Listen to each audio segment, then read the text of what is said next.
Victory to love, the love inside your heart. Victory to the light that shines in your mind. Earth, sky and stars, 10,000 suns shine within us all. Give praise. Namaste, yogis. Lammas, and hello from Greece. We're on the island of Lesbos with our yoga retreat here, the Spirit of Life retreat. We've been here for almost a week with some beautiful souls delving into how to lead a more spiritual life in these days. And we're on the island that Sappho was born on, the poet Sappho. Behind us is the Aegean Sea and our lovely little town. This was ancient Troy back in the day. But we're here to talk astrology. And this astrology report is from July 13th, which will be the Capricorn full moon, and will take you all the way through August 11th, which will be the Aquarius full moon. And this report is a lot of movement by Mercury. Mercury is hitting the stride and moving as fast as Mercury goes, about 2.5 degrees a day. So during this report, Mercury will be going through 3 signs, through the end of Cancer, into Leo, and then into Virgo. And with that, a bunch of trines, squares, and oppositions. Mercury is really busy, in other words. And Mercury, if you're remembering, is the mind. It's the messenger, it's the communicator. It has to do with transportation and technology. And it's busy. And this is probably one of its faster tracks or laps it's taking in its cycle. So as Michael alluded to, there's a lot of aspects. Most of them are because Mercury is hitting up against a lot of planets, either trining or squaring or coming up next to in a conjunction or in an opposition. So there'll be a lot of Mercury, Mercury, Mercury. There's also a couple retrogrades in this one as well. So we're just going to jump right into it. And because there's so much Mercury energy, we thought we would use a Lakota saying that's talking about moving yourself from the head to the heart. And the saying is, the longest journey that you will ever take is from the head to the heart. So moving some of that fast, thoughtful, or sometimes thoughtless, mindless energy that's spinning at a rapid pace in our head, and dropping our awareness or consciousness into our heart place. 10 inches. That's all we gotta do. But that's a big journey, as the saying is indicating. So let's dive in with the very first day, July 13th. The moon will be conjunct Pluto, and I think this has a lot of significance. Moon is your inner child, it's your inner feelings, it's how you talk to yourself, and Pluto is your soul. So this is talking about a close connection between really getting to that truthfulness or communication with your soul self. And that kicks off the whole moon cycle that we're going to unpack. And I always think those first steps in the report have a lot of flavor throughout the rest of the report. So just remember, this is a lot of that internal speak that we have to ourself, how we talk to ourselves internally. And then also on July 13th, Venus will be squaring Neptune. What do you feel about that one? Venus and Neptune are octaves of each other. They both represent qualities of love.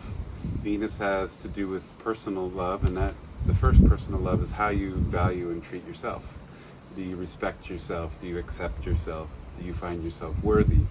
Neptune is stepping from the personal to the transpersonal love into spirit.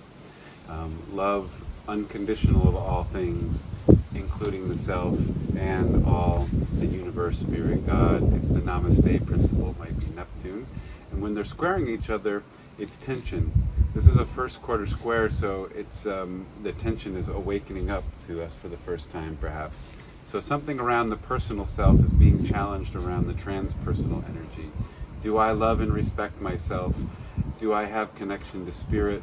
Am I challenged by that? Keeping all that in awareness, As kind of I said, these first aspects kind of set the tone. So how are you treating yourself on that spiritual connection?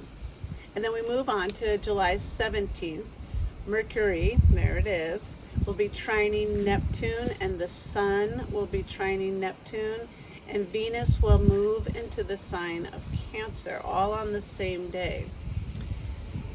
Mercury and the Sun are in the sign of Cancer when this happens. So this is a watery, emotional sign, that sensitive. As I described, the moon, our feelings, our inner child, how we talk to ourselves. The moon is home in Cancer, so they share a similar kind of affect.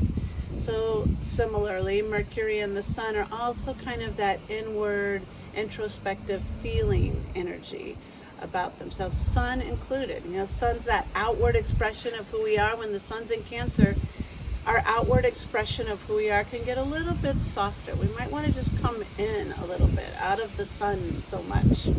And then trining with Neptune, it has that harmonious, trines are harmonious. Both Sun and Mercury are trining with Neptune in a harmonic way, meaning that there's a part of those planets that are wanting to be in tune with that spiritual prowess. So your outward expression of self is looking inward a little bit and harmonizing with its spirit, much like Moon conjunct Pluto that we already mentioned.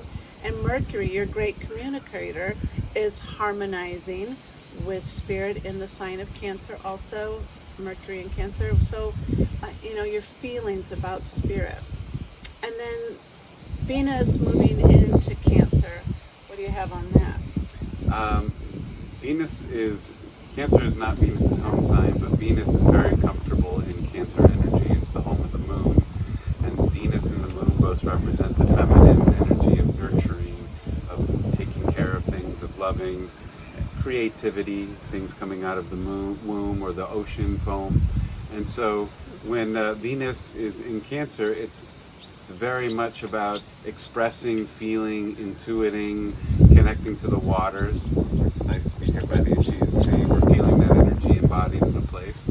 And so this, along with those Neptune trines, is a very open energy for sensing, feeling through the body, through nature, through spirit. Trusting your instinct, or moving from the head to the heart. A little bit more stuff. Then July 18th, Mercury is going to be in opposition to Pluto. So we've already said Pluto is our soul self, and Mercury is our communicator. Oppositions don't always necessarily mean that they're opposing each other in a contentious way. It could be looked at as sitting across the table, like in a conversation when you're having dinner with somebody. You're just able to see directly into each other's eyes. So Mercury, the communicator, is looking into the eyes of the soul. Are you being your truth? Are you being who you say you are, as we've had in a past report lately? This is an important time for us to kind of get into that space of being our true selves. And again, when we do that, that's an ample opportunity for us to move into our heart space, dropping that 10 inches down, having more of a heart-centered awareness. Then we move to July 19th. July 19th will be Mercury entering into the sign of Leo. That same day, Chiron starts a retrograde of 4 months. Chiron is currently in Aries and will be for another few years. And then the Sun is also opposing Pluto. So the Sun and Mercury are traveling together. The Sun is moving a little slower than Mercury, but whatever Mercury does, the Sun will follow in the next day or week to do the similar aspect. So Mercury in Leo is about expressing what's in the heart. Leo is a heart-driven sign when it's in balance. It's being authentic. It's standing up in your creativity. It's expressing what you're feeling, sensing, intuiting, knowing. And when the Sun is coming around to oppose Pluto, again, it's like Katrina said, it's your personal self across from the soul.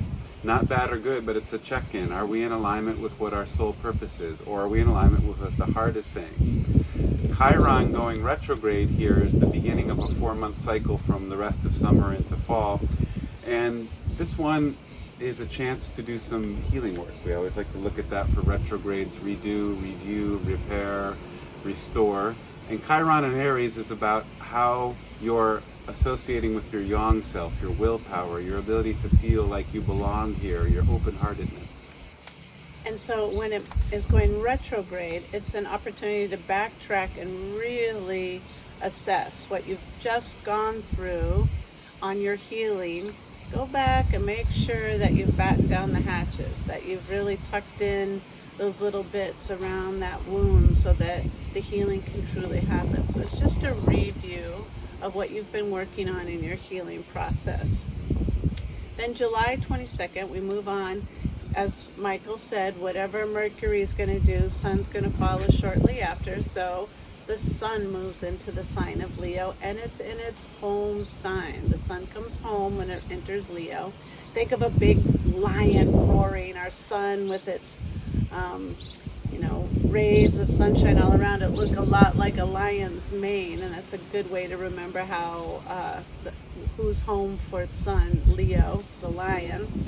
And Leo is about expressing your creativity, standing in your purpose and your dharma and expressing it. So now we have Mercury, our ability to express that, and the Sun.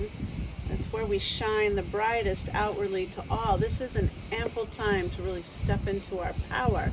Sometimes we try to step into our power from an intellectual point of view, that we try to think our way through that. And our encouragement this time is let yourself shine outwardly from the heart. The yogis believe that the heart has 10,000 suns.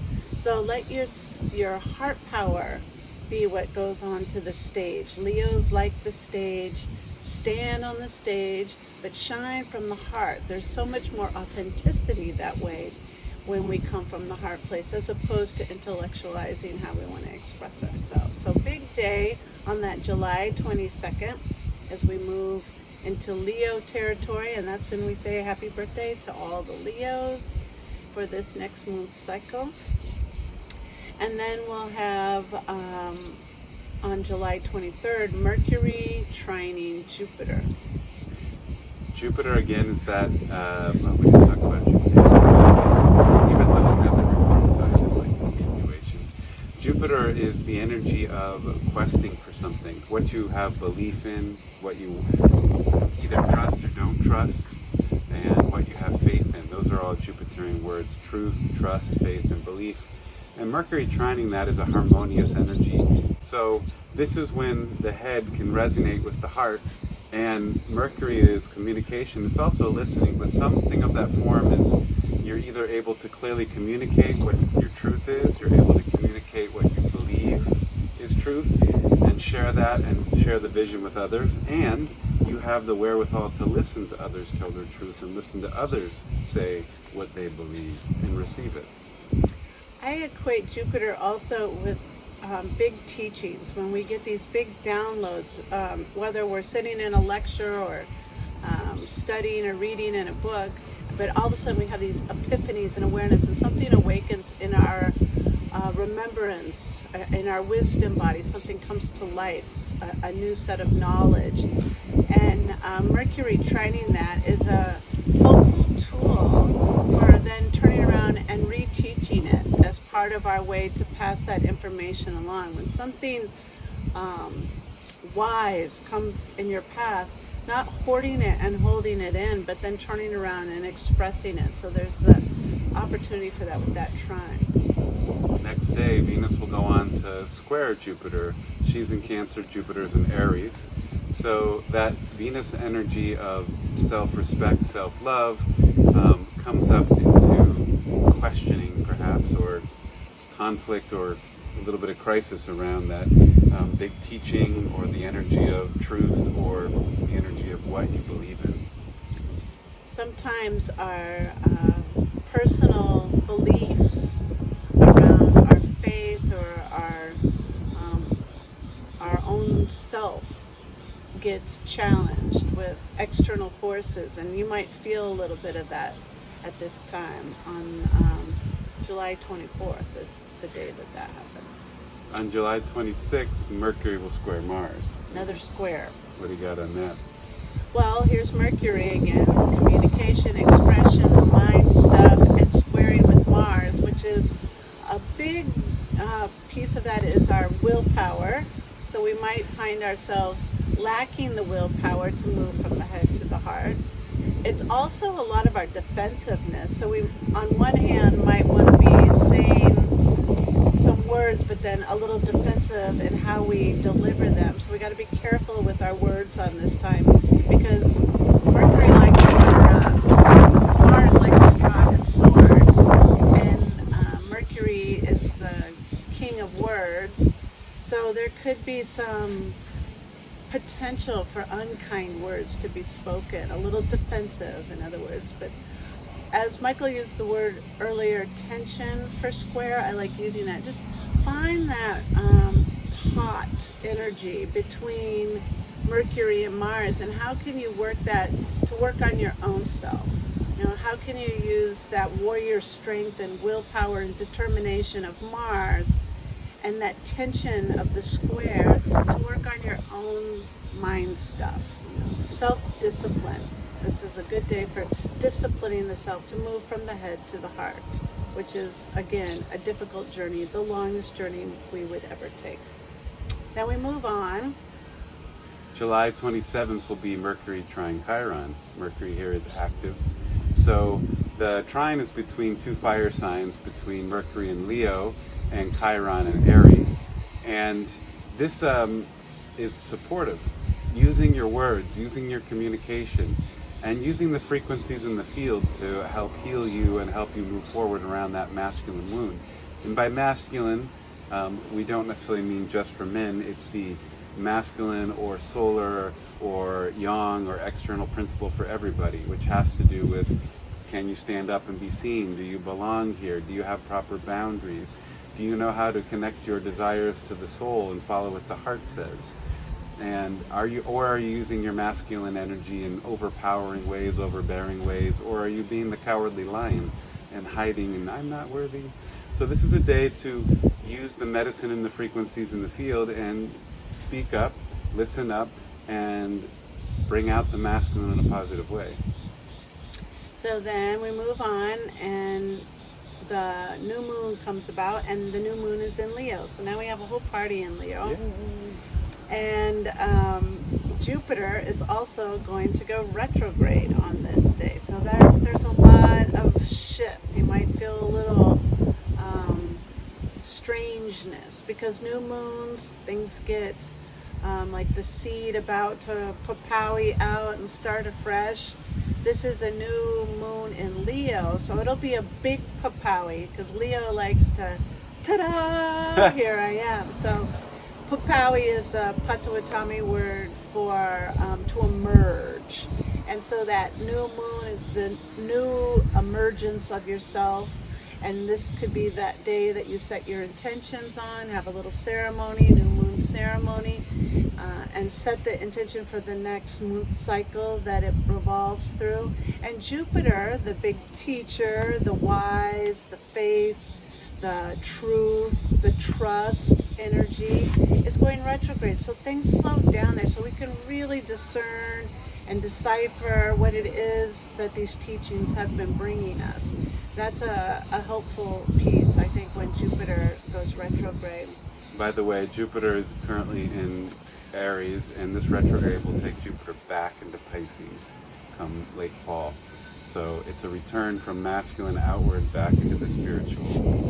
That new moon, Jupiter retrograde, is all on July 28th. Then we cruise along, and Mercury is going to be in opposition to Saturn. The wisdom keeper, the holder of karma, the samsara wheel, is sitting down for a nice lunch with the communicator and the message. What messages are you getting from your wisdom body? What messages are you getting from your karmas, good and challenging? What messages are you getting from the field? Saturn is currently in Aquarius, and Aquarius is about frequency and transmission and things coming from the stars. And so it's being a little more cosmic, a little more bigger than just your local environment. Mercury in Leo is open up the heart, and Saturn in Aquarius is listen to the cosmos. So I say. So make that from your heart to the heart of the sky connection, July 30th. As we start to round out the month of July, the last little bit will be Venus squaring Chiron. So there's that square again, a little tension, self-love, and your value systems squaring up against your wound. And so it could be a little martyrdom, a little self-pitying going on, a little nobody likes me kind of thing. Whatever the wound is that we carry, our sense of abandonment, our fear of not being worthy, those could flare a little because that square could be the tension on it. But when we have it in our awareness, again, we just use that tension to help us kind of hold the dance with each other. If Michael and I were to stand up and do a dance together, there's got to be a nice hold on each other. There's a little tension in that in order for us to spin around. So use it as a dance between self-love and your wound, as opposed to letting it turn us into the martyr and the victim. On August 1st, this is an energy that we spoke about in our 2022 report of, well, this is a good one. This is Mars conjunct Uranus. And they're also coming in conjunction very, very, very close to the north node of the moon, the eclipse point in the sky. Why is this a big energy? Well, Uranus is like lightning and sudden unexpected shifts of energy. And Mars is the spark, the igniter, the masculine. And so I don't want to say whether it's good or bad, but what do you got on Mars conjunct Uranus, since you're the Uranus expert? Well, this could be the dynamic duo that really puts, I'm going to use the word papawi again, that puts some papawi into motion, like, you know, thunder and lightning coming together, and there could be like the perfect storm of something that gets some energy moving. But also, these could be two troublemakers. This could be a little bit of like the wild card, anything could happen, and that defensiveness of the warrior energy coming up. There could be conflict or trauma that arises from that as well. So just using their positive sides, working together in a way of good. I like to use it as a way to lightning bolt or kickstart some positive change, willpower and ignition all moving together. Bring the head to the heart on this one, and Yeah. you know what to do. Right, exactly. The next day is one of our favorite quarter seasons. These are the half points between our known seasons. So this is the August 2nd is Lammas, sometimes called Buchansad. In the Catholic Church, it's called Loaf Mass, if you're familiar with that. And August 2nd is the first harvest. It's when the wheat is gathered together. It's the midpoint between summer and fall. And what do you have on Lammas? This is the breaking of bread, you know, with the wheat at its, you know, harvest ready. We bring it in, it's in its pulse, it's that little pretty fluff at the top of the stalk, and we grind it and we make it into our flour, and then we bake our bread, and we come together and share with our community. So very heart-centered day, very community-oriented day.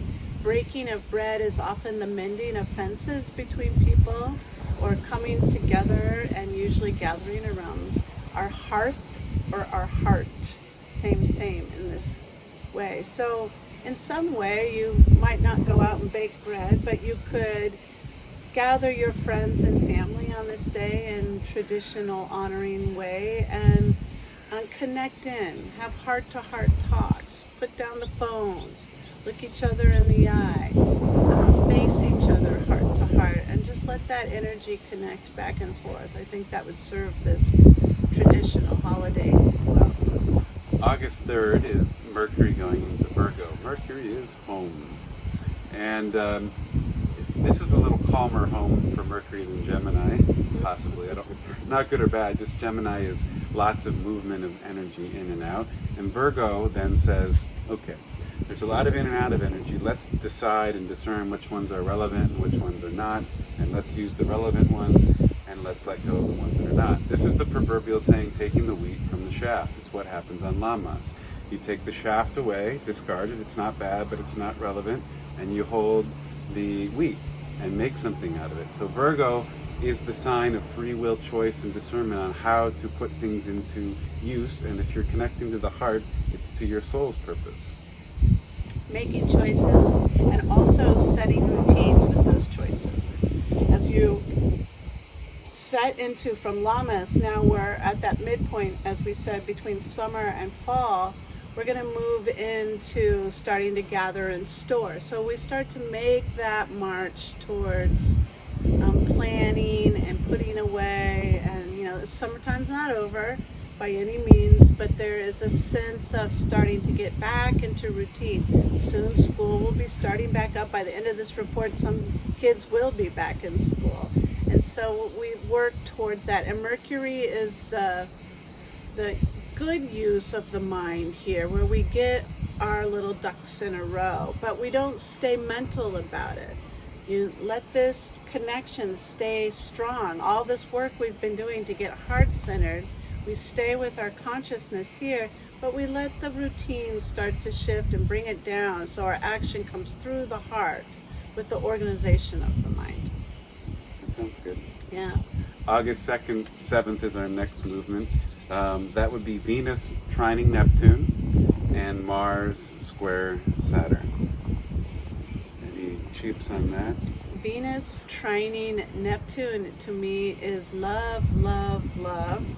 And we've already kind of mentioned that combination of Venus and Neptune earlier. Venus is self-love, Neptune is spirituality, and it's positive. So with that trine, that kind of brings those positives to the front. Right now is where we shine our heart light and share it, and on a spiritual level. The spiritual heart is called the pre-diam heart. So we really get to step into walking our talk of our value systems and letting that energy be prevalent all around us in our field. Mars square Saturn, while it is an energy to pay attention to, it's also pointing to a longer energy in the field. Mars just conjoined Uranus a few days before that, and Uranus and Saturn have been squaring for almost 2 years straight. They're still in a wide square all of 2022, and so Mars is kind of pinging that. It went and hit Uranus first, and now is activating the Saturn square, and so it's ringing tones that have been in the field for almost 2.5 years. I don't know what's been going on for the past 2.5 years. But it will reactivate things. Saturn can be society and laws and rules and what the establishment has said, and Mars can be the one who's like, wait a second, does that resonate with me? Marching to the beat of your own drum a little bit there. And then our last aspect is on August 8th. That would be Sun trying Chiron. Remember, Sun's going to follow Mercury. And then Venus opposite Pluto. Sun trying Chiron is a healing day because the sun is a healer in general. But the trine piece is showing the harmonic between the wounded healer and this healing energy of the sun, or the outward expression. So where we were kind of working and fussing with that, with Mercury, or with, who was our square with Chiron? I forget who we had. Venus just squared Chiron on the 31st. Venus. You know, do I love myself enough? Am I taking care of myself enough? Am I healing myself enough? Then we come to this one where it's, yes, I've worked through that. Yes, I am. And yes, I will. And going forward, I'm shining out with, yes, the scar of my wound, but it's healed. And this is a reminder, and it's a teacher. And I can take this scar and help others learn how to heal their own as well. That will bring us up to the Aquarius full moon on August 11th. And that's when we come back to you. We'll talk about that a little bit more as we step into that time. In the meantime, enjoy the rest of this summer. It's glorious here. I hear it's a little scorching hot in Denver, Colorado, back home. And let us do a little rain dance and hope for rain everywhere to help heal our earth, cool her off a little bit from too much sun. In the meantime, we'll send our love to you from our hearts. Remember, the longest journey we could ever take is from the head to the heart. Victory to love, the love inside your heart. Victory to the light that shines in your mind. Earth, sky, and stars, 10,000 suns shine within us all. Give praise to the one. Victory to love, the love inside your heart. Victory to the light that shines in your mind. Earth, sky, and stars, 10,000 suns shine within us all.